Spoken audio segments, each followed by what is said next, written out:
Secunderabad station వద్ద గల శివాలయంపై అశ్రద్ధ, దేవాదాయ నిర్లక్ష్యమని ఆగ్రహం వ్యక్తం చేస్తున్న స్థానికులు, హక్కుల కోసం పోరాడుతున్న ఫౌండరీ ట్రస్టులు.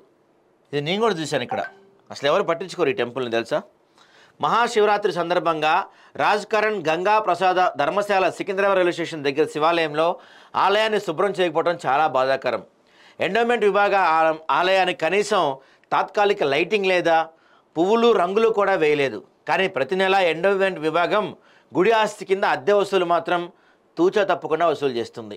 ఈ ఆలయానికి ఓ ఎండోమెంట్ అధికారి, 3 ఆఫీస్ అసిస్టెంట్స్ మరియు ఓ పూజారి ఉన్నారు. ఈ ఆలయ ఆస్తుల పరిరక్షణ, ఆలయ అభివృద్ధి అడగగించిన దేవాదాయ శాఖ వారి ఉద్యోగులకు మాత్రం జేబు నిండా జీతాలు ఇస్తుంది.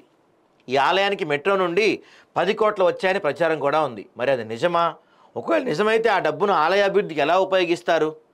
ఈ ఆలయ అభివృద్ధికి ఎంతోమంది భక్తులు తమ వంతు ఆర్థిక సాయం చేయడానికి సిద్ధంగా ఉన్నప్పటికీ ఇక్కడ దేవాదాయ శాఖ బాధ్యతారహితంగా ఉండటం వల్ల ముందుకు రాలేకపోతున్నారు.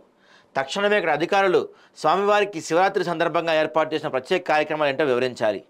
ఆలయానికి సంబంధించి తమ తదుపరి అభివృద్ధి కార్యక్రమాలు ఏంటో కూడా జనాలకు చెప్పాలి.